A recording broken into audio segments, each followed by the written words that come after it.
በሰፊውና ጸጥታ በሰፈነበት የጋላክሲያችን ክፍል ከምናውቃቸው ፕላኔቶች ባሻገር የፀሐይ ስርዓታችንን ጫፍ አልፎ በ600 የብርሃን ዓመታት ርቀት ላይ የሚገኝ በአይናችን ልናየው የማንችለው ዓለም አለ። ታዲያ ይህ ዓለም የሳይንቲስቶችን የህልም አላሚዎችንና የአሳሾችን ምናብን ቀልብ የሳበው ነው። ፕላኔቱ ኬፕለር 22b ይባላል። በራሱ ሳቢያ እንደ ፀሐያችን ያለ ኮከብን ይዞራል። ከምድር ትልቅ ሲሆን ኮሪሊኮስ በተባለ ዞን ውስጥም ይኖራል። ታዲያ ይህ ዓለም ሞቃታማም አይደለም፣ በጣም ቀዝቃዛም አይደለም። ፈሳሽ ውሃ ያለበት እንዲሁም ከሱ ጋር ተያይዞ የተፈጥሮ አስደናቂ እድል ይኖራልም ተብሏል።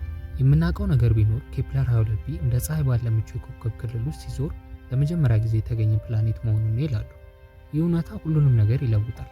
አንድ ካለ ብዙ ሊኖር ይችላሉ፣ ብዙ ካሉ ደግሞ ብቻችንን እንዳልሆነ ትልቅ ማመልከቻ ነው። ማን ያውቃል፣ የሰው ልጅ ለዘመናት ሲያነሳው ለነበረው ጥያቄ መልስ ሊይዝ ይችላል። ታዲያ በዚህ ቪዲዮ ስለዚህ አስደናቂ ዓለም በጥልቀት እንመለከታለን። እውነትስ ኤሊያኖች ይኖሩበታል?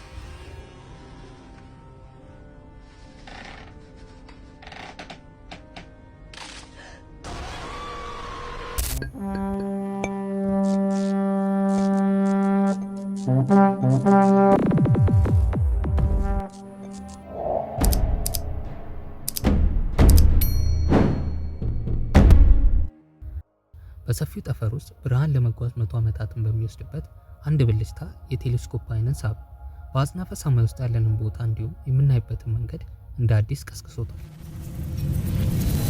የኬፕለር 22b ታሪክ እንደ አውሮፓውያን አቆጣጠር በ2009 በተወነጨፈው የናሳ የኬፕለር ቴሌስኮፕ ጉዞ ምልከታ የተጀመረ ሲሆን ተልዕኮውም ከ150 ሺህ በላይ ኮከቦችን መመልከትና ትንንሽ የብርሃን ምንጮችን በመፈለግ ልክ እንደኛው ስርዓተ ምግባር ሌሎች ፕላኔቶችን ማግኘት ነበር።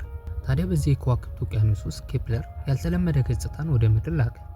ኬፕለር 22 በተባለ ኮከብ ዙሪያ በ290 ቀናት አንድ ጊዜ ደከም ያለ ጥላ የሚያርፍበት የሆነ ክስተትን ተመለከተ።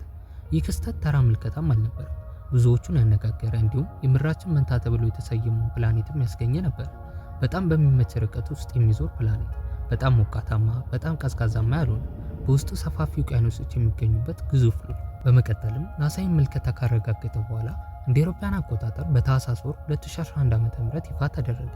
ኬፕለር 22b ከፀሐይ መሰል ኮከብ በመኖሪያ ምቹ ቀጠና ውስጥ የሚገኝ ከመሬታችን ስርዓተ ፀሐይ ውጪ ለመጀመሪያ ጊዜ የተረጋገጠ ፕላኔትም እውን ነበረ። ይህ ፕላኔት ከምድራችን በ2.4 እጥፍ የሚበልጥ ሲሆን ሳይንቲስቶች ሱፐር አርዝ ብለው እንዲጠሩትም አድርጓል።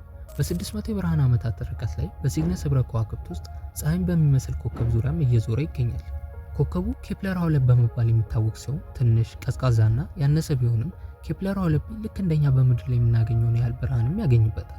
ታዲያ ምድርን የመሰለ ከባቢ አየር ቢኖረው የወለል ሙቀቱ ምቹ የሆነ 22 ዲግሪ ሴልሲየስ ሊሆን እንደሚችልም ተናግረዋል። ታዲያ እኛ ሰዎች በዚች ባገኘነው ጥቂት እውቀት በሀሳባችን ክፍተቶችን መሙላት ጀምረናል። ሌላ ፍጥረታት። አንዳንድ ሳይንቲስቶች ኬፕለር 22b ምድር የሌለው ማዕበል የበዛበትና ማለቂያ የሌለው ውቅያኖሶች ብቻ ያሉት ግዙፍ ዓለም ሊሆን እንደሚችል ይናገራሉ። ፀሐይ በወፍራም ደመና ውስጥ አጣርታ ወደማታውቀው ውስጥ የምትገባበት ዓለም አስቡት። እናም ከስር አንድ ነገር ይንቀሳቀስ። ህይወት በዚያ ከተፈጠረች ምድር ላይ እንዳለ ነው ምንም ነገር አይመሳሰልም። ስለ ከፍተኛ የባህር ውስጥ አስተዋይ ዝርያዎች እያወራን ነው። ከፍተኛ ጫናና ጨለማ ውስጥ ለመኖር የዳበሩ፣ የሚያበራ ቆዳ፣ በድምፅ ሞገድ ተጓዦች፣ የጋራ አእምሮ ያላቸው ከማዕበሉ በታች ያሉ ሙሉ ስልጣኔዎችን አስቡ። ሌሎች ደግሞ ኬፕለር 22b ጥቅጥቅ ባለ ደመናማ ሰማይ የተሸፈነና በከባቢ አየር ውስጥም የሚንሳፈፉ ፍጥረታትን እንደ የሰማይ ጄልፊሽ ወይም በደመና ውስጥ ባሉ ኬሚካላዊ ምላሾች እየተመገቡ በወፍራም ከባቢ አየር ውስጥ እንደሚንሳፈፉ የጋዝ ከረጢት መሰል ፍጥረታት ሊኖሩበት እንደሚችሉ ይገምታሉ። ፕላኔቷ መሬት ካላትስ የሁሉንም አይነት እድል ይከፍታል። ቀስ በቀስ እየተንቀሳቀሱ ከሚሄዱ ግዙፍ የእጽዋት ፍጥረታት አንስቶ ሙቀትን ብቻ ሳይሆን ብርሃንን እስከሚያዩ ፍጥረታት ድረስ። ታዲያ ይህ አስደናቂ ሀሳብ ሲነሳ በኬፕለር 22b ላይ አስተዋዮት ቢኖር እነሱ ስለኛ ሊያውቁ ይችላሉ የሚለው በእርግጠኝነት ሊታሰብበት የሚገባ ጉዳይ ነው። እስቲ የራሳቸው አይነት ቴሌስኮፖች ሊኖራቸው ይችላል ብለን እናስብ። ምናልባትም ወደ ፀሐያቸው ወደ ኬፕለር 22b እየተመለከቱ ይሆናል። ምድር በፊት ስታልፍ የፀሐይ ብርሃን በትንሹ ስታደበዝዝ ይመለከቱ ይሆናል። እኛም ኬፕለር 22bን ለመጀመሪያ ጊዜ ያገኘነው በዚሁ ዘዴ ነበር። ለነሱ የኛ ስርዓተ ፀሐይና ምድር እጅግ በጣም ርቀው የሚገኙ ደካማ የብርሃን ነጥብ ይሆናል። የከባቢ አየር ውህደትን የሚጠቁሙ ምናልባትም የላቁ ከሆኑ የሰው ሰራሽ ምልክቶች ፍንጭ ለማግኘት የፀሐያችንን ብርሃን እየመረመሩ ይሆናል። እኛ ብቻችንን እንዳልሆኑ እያሰብን ወደ ሰፊው ሰማይ እንደምንመለከት ሁሉ በዚህም ፕላኔት ላይ የሚገኙ ማንኛውም አስተዋይ ነዋሪዎችም የእኛን ሩቅ ፀሐይና ፕላኔቶች የጥናት ዓላማቸው አድርገው ያንን ጥያቄ ራሳቸውን ሊጠይቁ ይችላሉ። በእርግጥም በአጽናፈ ዓለም ውስጥ ያለንን ቦታ በተለየ መንገድ እንድንመለከት ያደርገናል አይደል? ለነሱ እኛ የሩቅ ፕላኔት ነን አሊያም ደግሞ ያልተመለስን ጠያቂ። በእኛም በኩል እውነታው ይሄ ነው። የኬፕለር አውሎፒን ገጽታ አይተነውም አናቅም። ድንጋያማ ወይስ ጋዝ እንደሆነ አናቅም። ውቅያኖሶች፣ አህጉራት ወይም ደመናዎች እንዳሉት አናቅም። ከባቢ አየር እንዳለው እንኳን በእርግጠኝነት መናገር አንችልም። ያለን መረጃ ቢኖር ከብርሃን የመጣ ነው። ፕላኔቷ ስታልፍ ኮከቡን የምታደበዝዝበት መንገድ ብቻ። ጥላ፣ ምልከታ፣ ተስፋ። ነገር ግን በዚያ ምልከታ ውስጥ ያልተለመደ ነገር የመኖር እድሉ ከፍተኛ ነው። ከመቼም ጊዜ በላይ ግን እየተቃረብን ነው። እንደ ጄምስ ዌብ ያሉ የጠፈር ቴሌስኮፖች አሁን ላይ ሰው ልጅ ከዚህ በፊት አስቦ ከማያውቀው በላይ ወደ ጥልቅ እያዩ በመሆናቸው በኬፕለር አውሎፒ ዙሪያ ያሉ ምስጢሮች በመጨረሻም መገለጥ ሊጀምሩ ይችላሉ።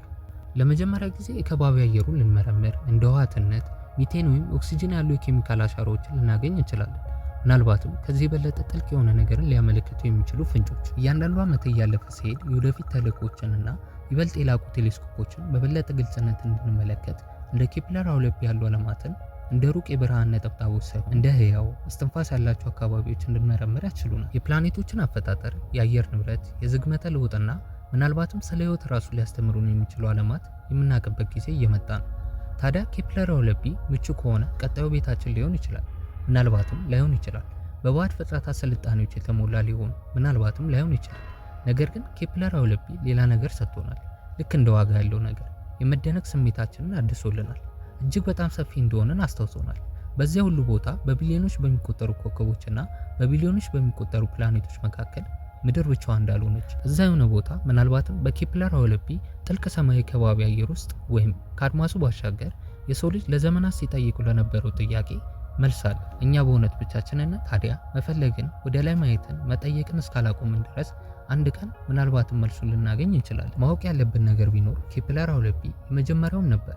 ከዛን ጊዜ ጀምሮ በሺዎች የሚቆጠሩ ከስርዓተ ፀሐይ ውጭ ያሉ ፕላኔቶችን አግኝተናል። አንዳንዶቹ ትንሽ ናቸው፣ አንዳንዶቹ ቅርብ ናቸው፣ አንዳንዶቹ ደግሞ ከመሬታችን ጋር በጣም ይመሳሰላሉ። ነገር ግን ኬፕለር አውሎፒ ሁልጊዜም በሩን የከፈተ ይሆናል። የመኖሪያ እድል ያላቸውን ዓለማትን መኖራቸውንም አረጋግጦልናል። እናም ሳይንቲስቶች በሰፊው እንዲያጠኑ ምልከታ ሰጥቷቸው። በአጠቃላይ ኬፕለር አውሎፒ ፕላኔት ብቻ አይደለም፣ ለሰው ልጅ የተዘረጋ የጠፈር መስታወትም ነው። ማንነታችንና ወደፊት ምን ልንሆን እንደምንችል የሚያሳይ። እኛ የአጽናፈ ዓለም ማዕከል አይደለንም። ፀሐያችን ልዩ አይደለችም። ፕላኔታችን ብቸኛ መኖሪያም አይደለችም። ምድር በከዋክብት ውቅያኖስ ውስጥ የምትንሳፈፍ አንዲት ዓለም ብቻ ነች። በቢሊዮኖች ከሚቆጠሩት መካከል አንዲት ሰማያዊ ነጥብ፣ በቢሊዮኖች ከሚቆጠሩ ከዋክብት መካከል አንዱን የምትዞር። ኬፕለር አውሎፒ በእኛ ዙሪያ እንዳልተገነባች ታስታውሰናለች። አይኖቻችን ከሚያዩት እጅግ የራቀች ነች፣ ከመሳሪያዎችም መወሰን በላይ ምናልባትም ከምናስበውን በላይ ጭምር።